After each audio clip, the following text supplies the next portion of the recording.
And then I look through every opportunity through that prism where it goes through four questions. Am I passionate about this project? Number two, am I good at it? Number three, does the world need that product or service? And the fourth is, can I get paid to do it? Welcome to Personal Finance Cat, where I share my personal take on personal finance. Hey Mark, welcome to the show. How are you? Thank you so much, Andy. I'm happy to be with you. It's very impressive that you have all these trophies in the background. It just means I've been around a long time. A lot of I find right now I'm getting honored a lot. So, they're not honoring me; they're honoring my checkbook because we've been generous to a lot of organizations, and so we've got lots of trophies, lots of hardware to signify, obviously a lot of accomplishment, but also a lot of charitable giving too. So as I said, don't pay much attention to that. I mean, I love what Eckhart Tolle said, and I'm paraphrasing Eckhart, but he said, and the paraphrase that was always so powerful to me is, he said, in this world you have two suitcases. He says the first suitcase is your egoic suitcase of like, got all these trophies behind me, and I've made all this money, and I've had all this accomplishment, etc., and all these titles and so forth. But when you leave, you can't take that with you. And the other suitcase is, he says, when you realize that who you are is all you've got, then you can decide the kind of person you want to be. And so I always focus on, who I'm being. Yeah, that's excellent. So I think it's probably a good first question to start, because I was reading your resume and it was very impressive. Among all the accolades, one of them is from Forbes, which recognized you as the #1 financial security professional in New Jersey and number 15 nationwide. Number 3 in the nation. That was 2022. I moved up from 15 to 3. Nice. Congrats. What do you think are the key principles, besides what you just talked about, which was, I'm sure, part of it, do you think attributed to your success in this financial planning and wealth management industry? I feel like, I think you have to know yourself. And I always feel that I'm at my best when I'm serving others. And so when I started Northeast Private Client Group 38 years ago, and Sequoia Private Client Group, that was my vehicle to make other people's lives better. And so the idea is, I never focused on being successful, or I never focused on making money. I focused on, trying to create more value than anybody else. I try to focus on having as much fun as anybody, doing what I do. You spend so much time working. If it wasn't going to be fun, I wasn't going to do it. And the idea is that, just as I said, I think just making a difference in the lives of all the people we touch, that's what I want to be remembered for, and that's what we aspire and do every day. Aspire to do and do every day. Yeah, that's excellent. I've looked at your website as well. I've interviewed a couple of financial planners, but it just seems like what you are doing is much broader than just wealth management. Can you talk about what other areas you focus on? Because I saw even merger and acquisition consultation, for example. Can you give a background on what you do? Yeah, I think, well, first of all, I think it is pretty comprehensive and broad, but I think and I could talk about the specifics of that. In fact, the first book I wrote was on mergers and acquisitions. I wrote that about 8 years ago. This last book I wrote last year was #1 on Amazon, called The Ultimate Investment. But I think that it starts with not being product driven or saying, oh, I want to do a merger acquisition, or I want an ESOP, or I want a pension plan, or I want a investment strategy or something. I think it really starts with trying to help somebody be the architect of their own future and their own life. Sort of a life by, as my friend Dennis Marble says, a life by design. Mm-hmm. And so, and there's common themes, I think, what people are looking for. People are certainly looking for wealth, but I think people are also looking for health. They're looking for love. They're looking for purpose. And so the idea is that, ultimately, I think, diagnosis without examination is malpractice. So before you come back with a solution of how you can help somebody grow their business, or, we're known as the people that help people create multi-generational wealth, or we help people who have created multi-generational wealth make sure they keep it generation after generation. I think those are all good things, but I think it starts with what that person wants to accomplish, because I think the weakness in a lot of the financial plans and a lot of financial planning is they're hammers looking for a nail, where they're just trying to, they're basically, the planning is basically disguised as a process to get you to sell the product that they have a preconceived idea to sell. And I think that it should be exactly the opposite. I think that's bass backwards. And I think that the issue on that is really to discover what the life and what the end result is and what people would like to say. You know, I mean, if you sit down with somebody and say, you know, if we were getting together a year from now or 3 years from now, or pick a time for 5 years from now, what would we be celebrating? You know, what is the vision that you have? And many people have a very clear vision, and then you can help them execute that vision in elegance and excellence. And other people, you need to help them broaden the vision because they don't know what's possible. And so I think that what you first start is, before you sit down and say, hey, we need to do a merger acquisition, like you had mentioned, is you really need to sit down and make sure that you've created a clear vision for them. And by the way, it will never be my vision. It'll be our vision, because only an insane person rejects a plan that she created. You know, you can reject my plan, but it's very hard for you to reject our plan unless you're, you know, batshit nuts.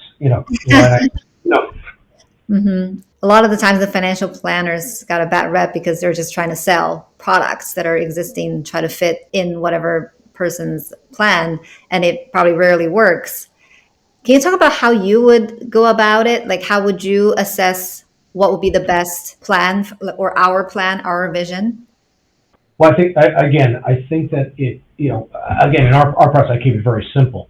Is I want to spend time with people, finding out how they think about their business, if they own one, or their career, their money, their family, their life. I want to find out all the things that are important to them. Mm-hmm. And then I will then ask them for some information. And then I want to have a second meeting, might go a couple of hours, where we'll lay out some comments and some recommendations, but a clear strategy going forward. No obligation on our part, and no obligation on their part either. But I expect at the end of that second meeting to change their life for the better. And I think that's how that. I mean, that's been a process that's been very simple. And I think it's almost like the velvet rope at Studio 54. You know, when there is no obligation, you're not looking for money up front. You're not looking for a contract. You're not looking for anything up front. You're looking just to pour into people and add value. You can't keep them out. Mm-hmm, mm-hmm. Who are your typical clients, if there are a typical client? Sounds like they're entrepreneurs, business owners. Well, I would say entrepreneurs and entrepreneurial thinking people is what we gravitated to. Obviously, you know, we have an awful lot of pretty wealthy clients. We probably have half a dozen clients that have multi-billions, and most of our clients are probably between 5 million and 100 million. But we'll take, at the end of the day, I'm in the relationship business. At this point, I've got the privilege right now of helping good people, and we've got a firm that will help good people too. And rather than saying, oh, this is the amount of money you have to have, or this is the amount of money you should make, I would say it's more, that ultimately, here's who I'm looking for. I'm generally looking for people that are big thinkers. I'm generally looking for people that are looking to be in a transition or transformational, not a transactional relationship. I'm not interested in transactional people. I'm looking for people that are loyal. I'm looking for people that appreciate our expertise. I'm just looking for good people, fun, good people, kind people that try to make a difference in the world. I mean, I want to make a difference in the world. I want to help other people do that as well. So I think it's more of a mindset. And then I think the idea is that people will say, well, you mostly just help entrepreneurs. And I always caution them to say, a lot of our clients, or most of them are related to some kind of business or entity. But having said that, it's more about a mindset than anything else. Remember, Hanny, it's all BS. It's all belief systems, right? It's all belief systems. And so it gets to the core of what they believe. And entrepreneurs think differently than other people, and entrepreneurial thinking people. And I think some people are just born serial entrepreneurs. Some people, want no part of it. But there is a majority in the middle that I think would have many entrepreneurial mindsets and traits if they were exposed to it and given the opportunity to think differently about their world. And that's what we try to do. That's great. There are a couple of aspects in your bio that stood out for me. For example, along the lines of the mindset, right? You have something like who, not how approach in the mindset and decision making process. Can you elaborate on that a little bit? Why is that important? Yeah. It's been how we've run our business for 35 years. Hmm. There was a book in place. Remember, if you want to see your life in 10 years, it's two things. It's the books you read and the people you hang out with. Hmm. But there was a book, Dan Sullivan did a book called Who Not How, which is how we run our business. Dan was just so eloquent to name the process of what we do. I mean, he's brilliant. I would encourage everybody to look at the Strategic Coach and Dan Sullivan's company. It's amazing. But the idea is that as a financial advisor, I'm not just a financial advisor. I'm a key business strategist. I'm a critical thinker. I'm a financial advisor. Hmm. And I think that the question that I've probably been asked 10,000 times is, how do I grow my income? How do I grow my business? How do I grow my freedom of time? I want to take more time off. How do I grow my freedom of relationships to spend time with the people I want to spend time with? Or how do I grow my freedom of purpose so I have a really meaningful, purposeful life? It's wrapped in one of those questions or couched in one of that way. And I've always thought that was the wrong question. I thought the right question was, who do we need to collaborate with to grow our income, our business, our freedom of time, relationship, and purpose? So it's always who, not how. Hmm. And so the idea is there have been many people have written about this or other, but there are three types of people. There are givers, there are takers, there are matchers. And so takers initially takers have an edge, because if you're willing to give me something and all I do is take, in the beginning I get a little bit of a head start because I'm just taking from you and giving nothing back. Givers are the lowest performers in the beginning because they're giving of themselves and not receiving anything back. Matchers are downright evil to me because they're going to sit with you and they'll sit and say, you know what, you can help me, so I'm going to be nice to Handy. But I'm not going to help Joe because Joe can't help me, so screw Joe. But I'm going to play ball with you.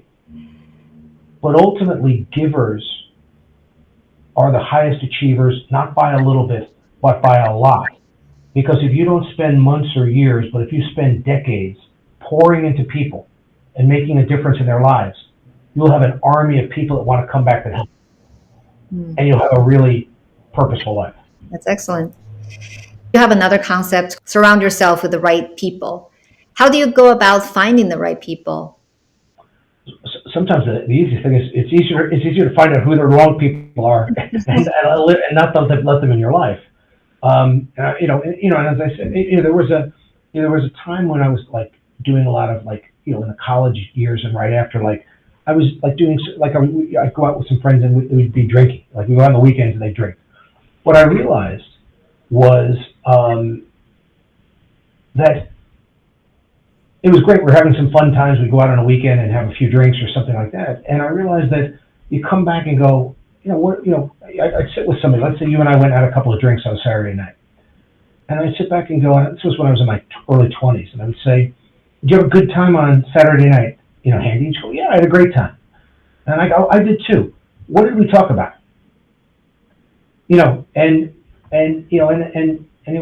really remember. I just remember, laughing a lot and having a good time. And I'm going, well, I'm not saying that that's not okay to do once in a while, but the idea is that it wasn't helping me get to where I wanted to go. It didn't, it made Sunday morning a little slow. It didn't allow me to be my best self. And so the idea is that it's not that I wouldn't say that you shouldn't hang out with your old friends and try to lift them up. But I think one of the things that you'll find is that when you start to create the life you want and you start to have success, an awful lot of people in your life, including your family, your partner, your spouse, your best friends, will not be happy about it, and they'll do everything they can to kind of hold you down. It's almost like crabs in a bucket. When a crab tries to get out of the bucket, the other crabs grab them and try to drag them back in the bucket. And I think that's what humans do to people, and I think you can't allow that to occur. And so part of it is, I just always say, try to get around something that's better than you and let it hit you. Mm-hmm. I always try to surround myself with the smartest people I can find, or interesting people, and I think that that one of the ways you can help identify those folks is by being a great listener. Being an active listener. and, figuring out where you can add value, and I think just being your authentic self, I think, you start to get into some of those groups or make some of those connections. And I think it always comes from a place of I never come from a place where I'm looking to take, although I've received a lot. It comes from a place of always trying to give, meaning, I always, I always want to, what I'll call pay my way, in the sense that, I always, the question I ask most people is, what can I do to better support you, or how can I help you? Mm-hmm. I don't think we do, I don't think we do enough of that with other people. And I think that'll allow you to help get start to get the group around you that you should have. Mm-hmm. Yeah, I definitely second that. I think I have some friends who are very entrepreneurial. Every time I hang out with them, I just feel like the conversations are so meaningful. There's so much for me to think about and reflect upon afterwards. I just feel like it's time well spent, and I had fun, and we built relationships and so forth. Whereas sometimes for some friends, it's kind of like, yeah, we spent some time, it's good, but nothing sort of came out of it. I certainly hope that I have more friends in the first category, but I feel like at the same time, it's also difficult because life sort of happens, right? I don't know about your circumstance, but for me, with young kids and a lot of things going on, it's hard to kind of carve out time to find those good friends and then to spend meaningful time with them. Do you have any recommendation? I think, part, like I mentioned, the strategic coach, I've met a lot of forward thinkers, being part of that program for a long, long time. I find myself, joining organizations that I have interest in. One of the things that helped me when I was very young, I always say I grew up dumb and broke in Suffolk, New York. Mm. And, that ultimately I created networks, not for the purpose of creating networks, but for the purpose of serving. And I would never tell people to get involved in an organization because they were looking to get business or looking to build contacts or relationships. But if you're your authentic self and you get involved and you support people, remember, or people want, let me invite you into this group, or let me help you with this or help you with that. I think what you want to be is, why don't you just be the most outstanding version of yourself, so that people can't ignore you, so that people can't ignore who you are, and you're no longer hunting for those opportunities, but you're the hunted, because people want to have you around, because you're somebody that is a quality person who is adding value to other people's lives, not sucking people dry. Yeah, yeah. That reminds me of that book, So Good They Can't Ignore You. I've not read that. I've heard the title. Tell me about the book. Tell me about that book. The gist of the book is basically you have to get so good at a certain area that, like the title says, people can't ignore you, right? Because one of the myths that the author is trying to debunk is you have to follow your passion. But if you look at successful people, it's the other way around. They got so good at certain things, they became passionate about it. Steve Jobs is a good example, right? It's not like he was passionate about building computers. It was because he got so good and he produced these wonderful products, he just kept doing it. That's kind of the gist. And it goes along with what you were saying. If you are the sort of outstanding person that has something to contribute, people will be drawn to you. Are you familiar with the Japanese term ikigai? No, but that's one of the questions I want to ask you. Yeah. Tell me about it.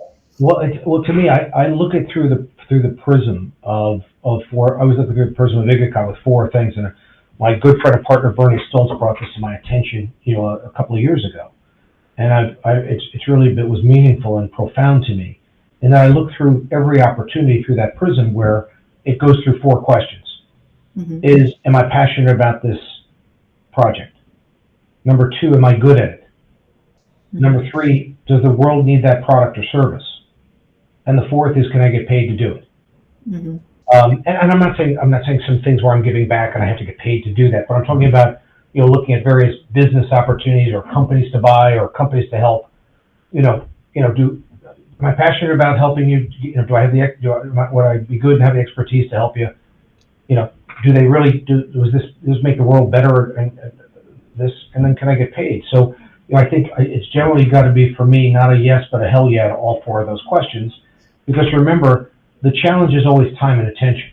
There's only 24 hours in a day, and I think so many people, the reason they don't reach, one of the many reasons they don't reach their full potential is that they're spending a lot of time doing things that are not helping them to reach their goals. Hmm.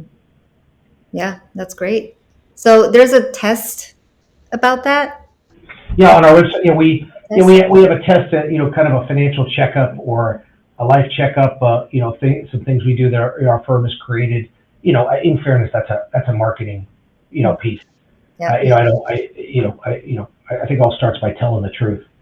Um, and so, we try to create something to at least to get people thinking about what their life should look like, and Hmm. are they really doing all the things necessary that they do in their life. And I think it's, part of it is, if you were the president of a Fortune 5 or the CEO of a Fortune 500 company, and you'd have your own board of directors.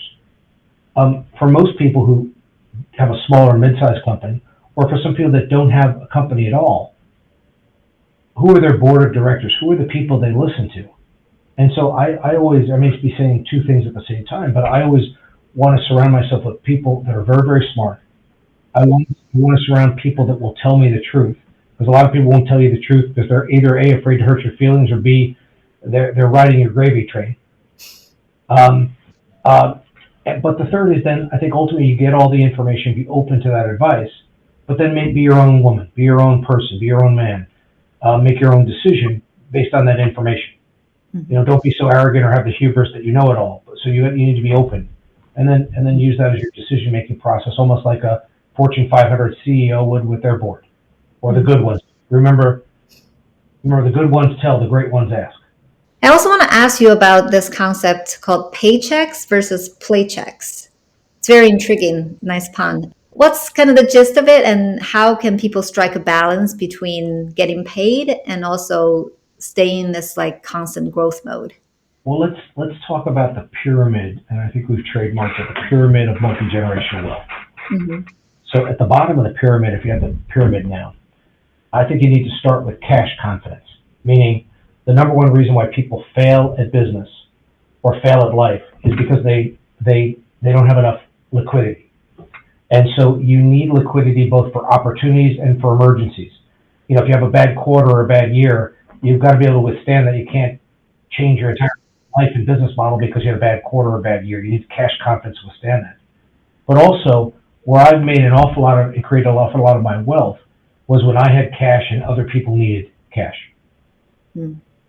And so it's for both opportunities or emergency, you need cash confidence.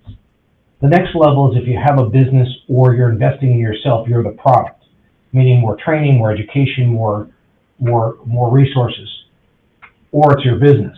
The next level of investment, if you only have $1 to invest and only $1, the next level up the pyramid is, I want you to feed your money machine.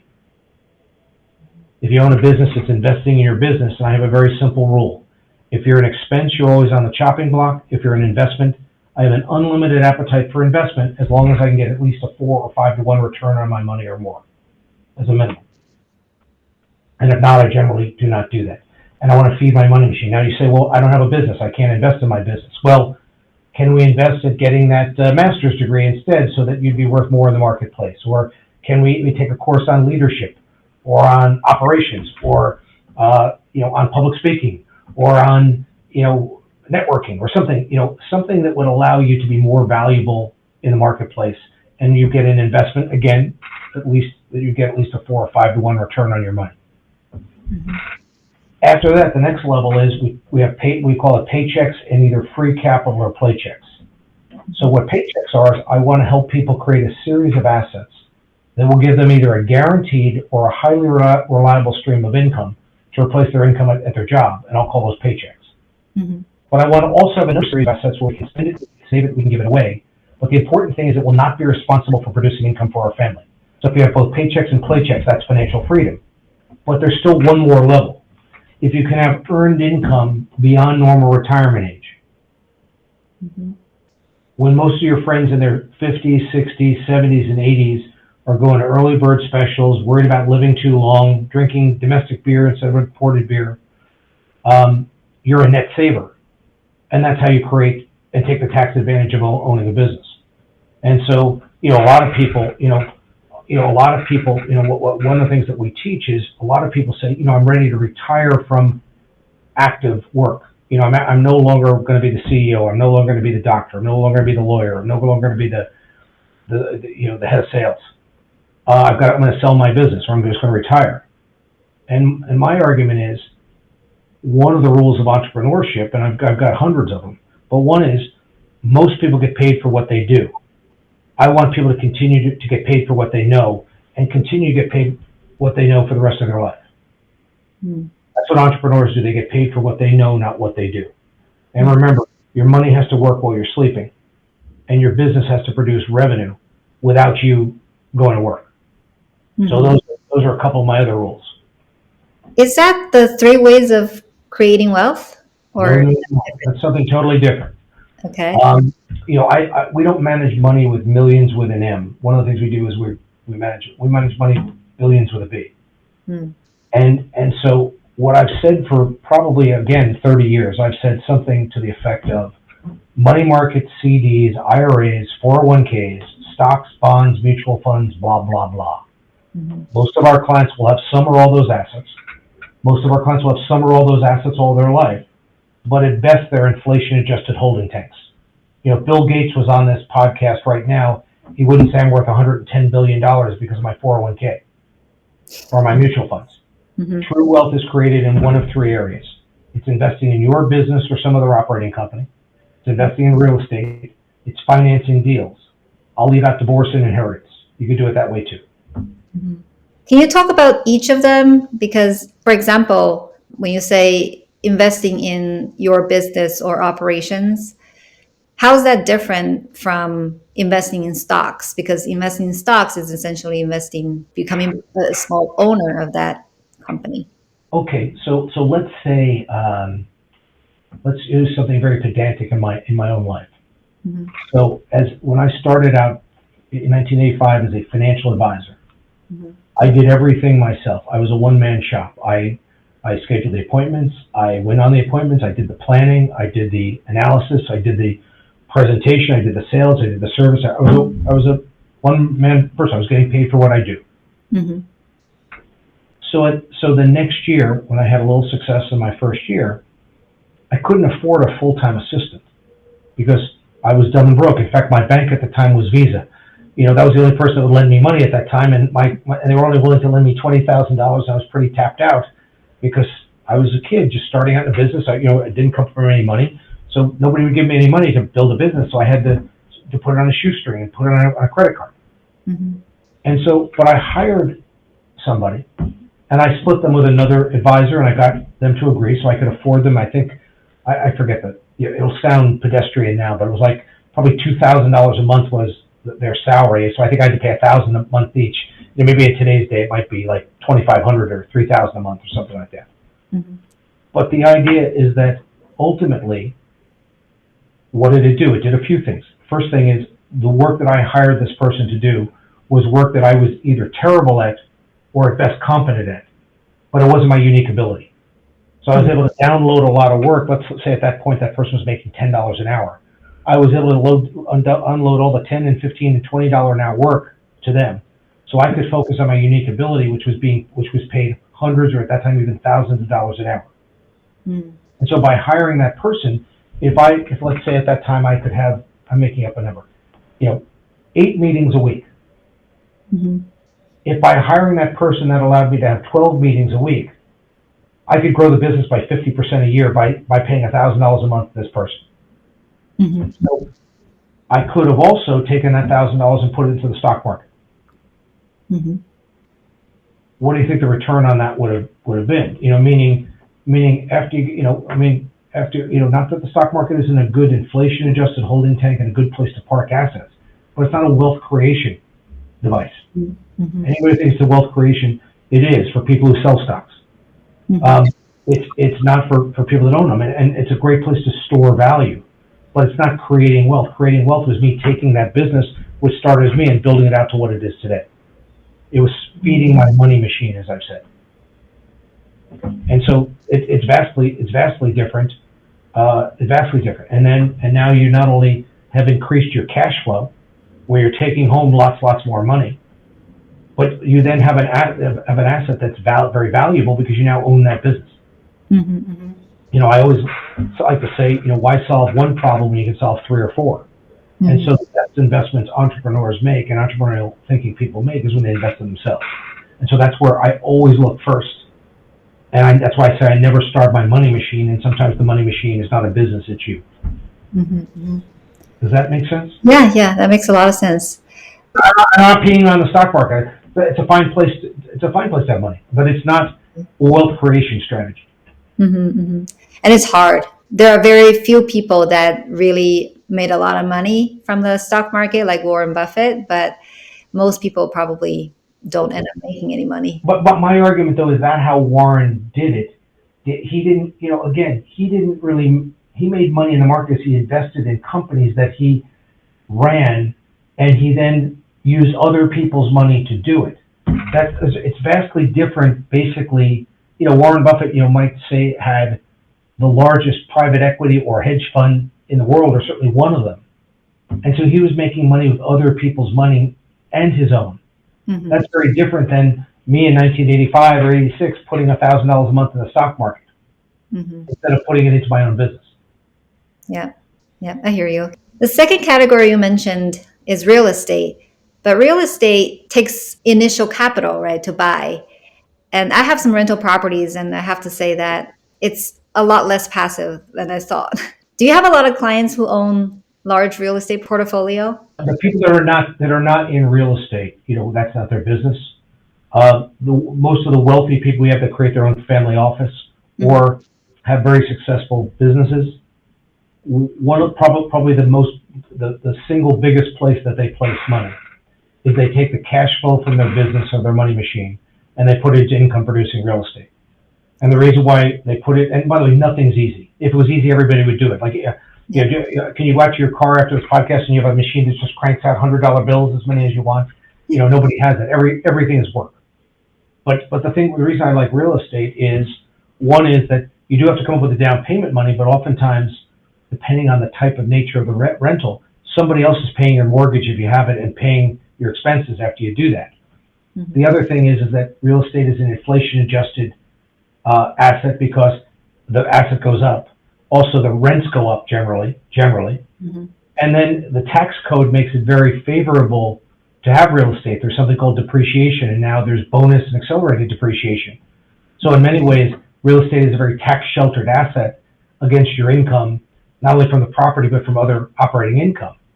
So, one of the things, I'm not going to get into a political discussion. I'm not pro-Trump or anti-Trump, but I'm saying the reason I believe that President Trump does not want to show his tax return is three reasons I can think of. Is one, there's no upside. He's just going to get criticized no matter what he does, so why do it?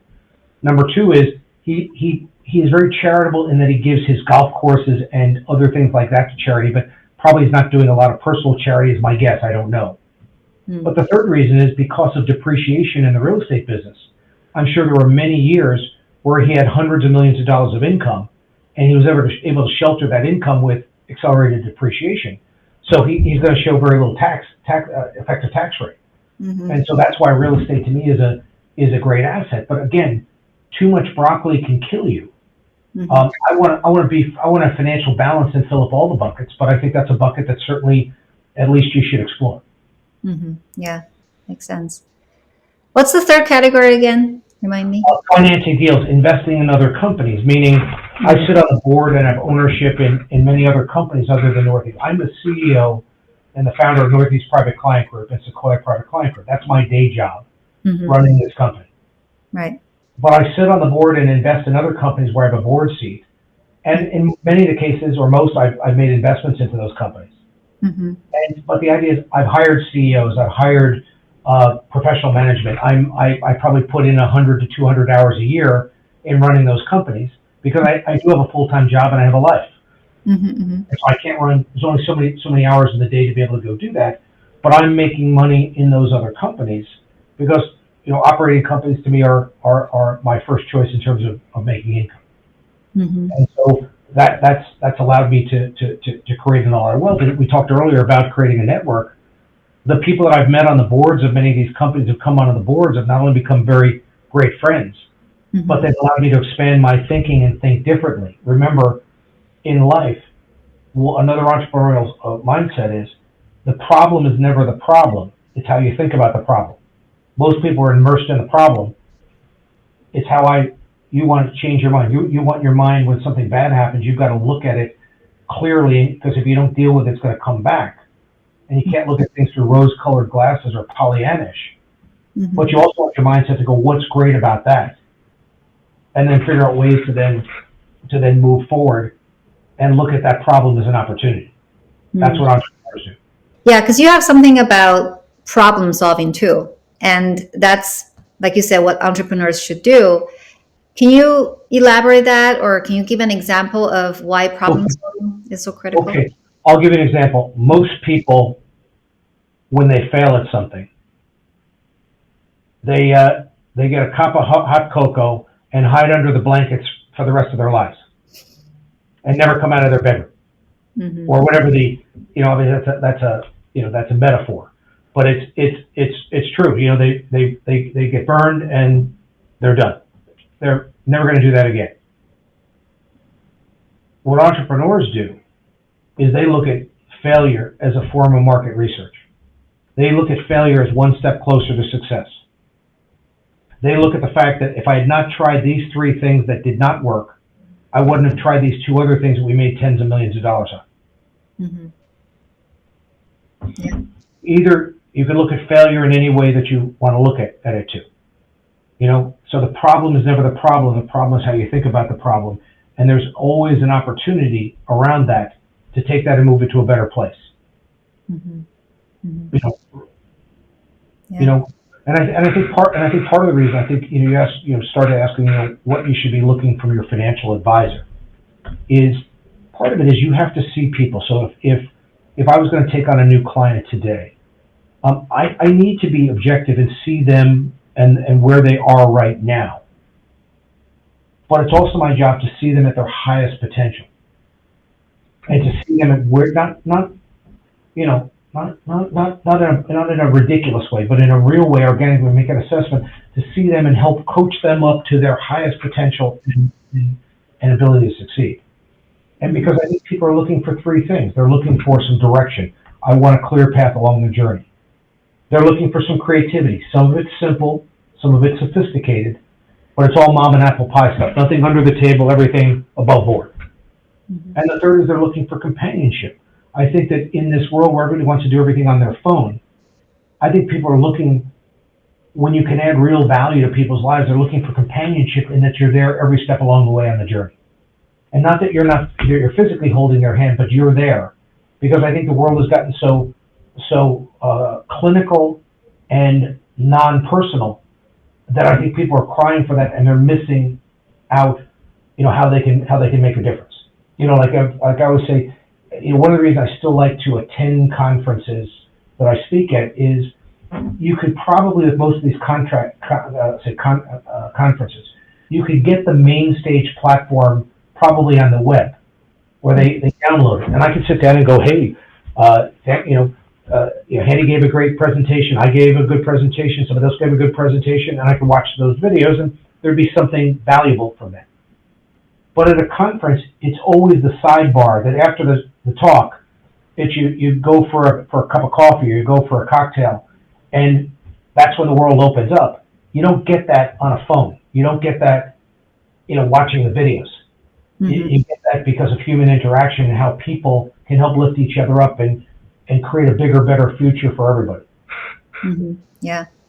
No, I definitely agree with that. COVID probably contributed more to that, which is unfortunate, but it's looking like things are coming back.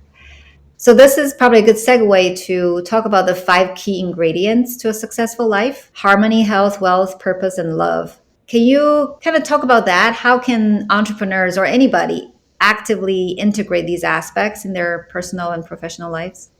Well, first of all, I think you have to want to do them. But I think that, the idea is most people have limiting mindsets. Remember, everybody, including you and I, have core beliefs.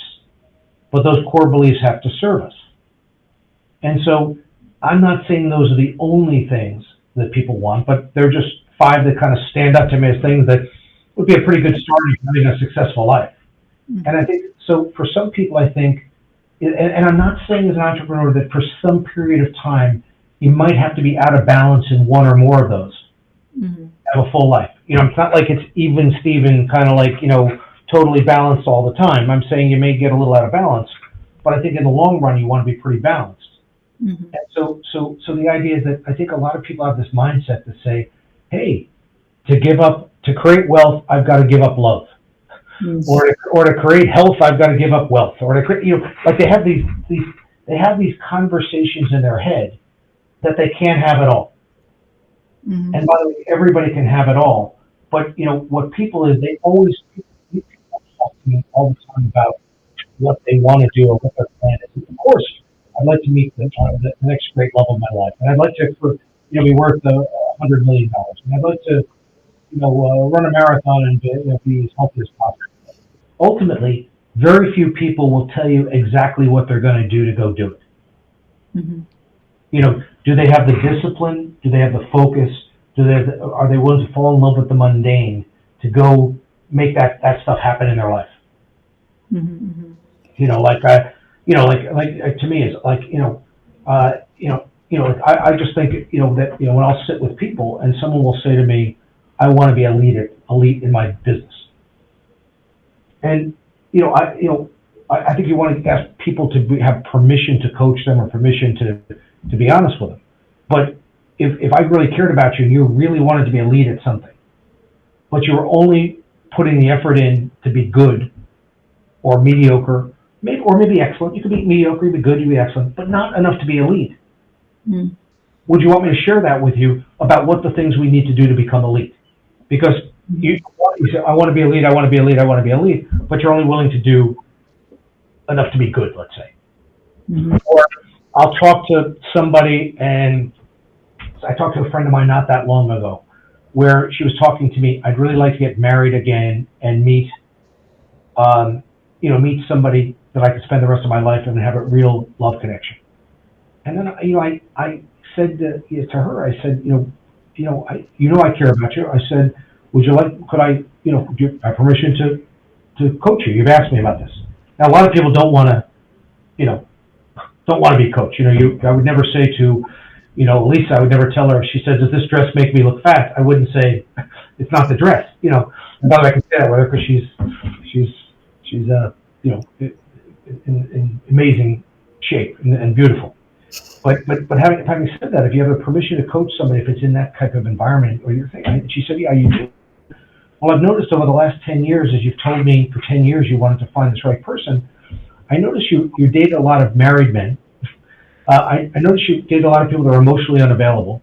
And I noticed that you've dated a lot of kids who you were Mrs. Robinson to, and you were having a lot of fun, being 22 years old and you were 45, but ultimately they were going to move on and have a family. And so I had not met in the last 10 years anybody you've talked to me about or I've met through you that was actually somebody that was marriage material or had the possibility of marriage. And it was like I dropped a ton of bricks on her, not because she was upset with me, but to realize that had not occurred to her. Mm. So her words were, I want to find this great love of my life and someone to spend my life with, but in her behavior, everything was against that. Or people are doing, allowing themselves to, what is preventing them from having the life that they want now, not just in their financial life, but in their entire life, having a life well lived, a life by design. Mm-hmm, mm-hmm. Yeah. And by the way, some people, you got to be careful because some people don't really want to be coached. Like, they may respond with, 2 words and the second one is you and the first one is not thanks. So you take a risk. You take a risk with that by, but I think that's the ultimate kindness if you have people as opposed to, with purple on the straight, you just want to, people are strangers or people you're not that close to. I think, it's just like you could ruin someone's day. You could make somebody's day by saying, oh, that's a beautiful sweater you have on, right? That's a great suit. That's a great tie you're wearing, or, I like your haircut or something, not in a sexual way, but in just a kind, caring way. And it makes their day, hey, great, I feel good about myself.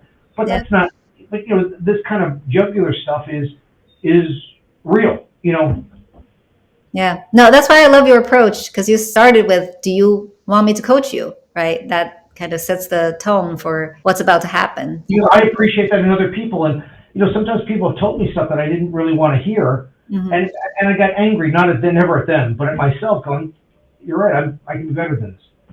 I say I want this, but I'm not doing what it takes to do that. Yep, yep. Okay. No, that was a fun example. Thanks for sharing. So, two last questions for you. Do you have any book recommendation? We mentioned one of my favorites, Who Not How.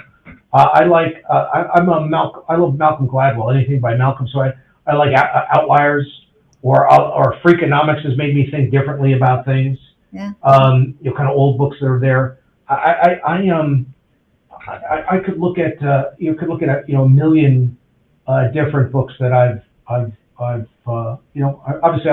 I like my own book, The Ultimate Investment. So in the last one we did, it's still an Amazon bestsellers #1 last year. But Is it Audible? Yes. Yeah. Okay. But I think anything that makes you think, and it's not even like just like business books or inspirational books. I think it's ultimately, I'm not afraid to be different. I'm afraid to be the same. Mm-hmm. And I don't believe in competition. I believe in differentiation. So anything that I can read, that I can absorb, that can allow me to think differently than I do now is something that I want to do, or look at a different perspective and not be a lemming. Not be, if you're using conventional thinking or common thinking, you're going to expect common results. You need to have uncommon thinking to get uncommon results. Yeah. Excellent. All right. Last question. Where can people find more about you? Well, it sounds like, first of all, you found an awful lot out. You've done a great job. I think the FBI should hire you as a researcher. Oh, thank you. I don't know if it's good or bad, but yeah. But I think it's great. I think you've done your homework, and I appreciate that. But it's Mark is with a K, but my website address is Mark_Murphy MURPHY at northeastprivate.com. And they can reach us. Where our corporate headquarters is in Roseland, New Jersey. They can go to our website, and I'd be more than happy to continue the conversation with anyone that would love to do it. And appreciate you, and thank you for your time. Thanks so much, Mark, for coming on the show. All right.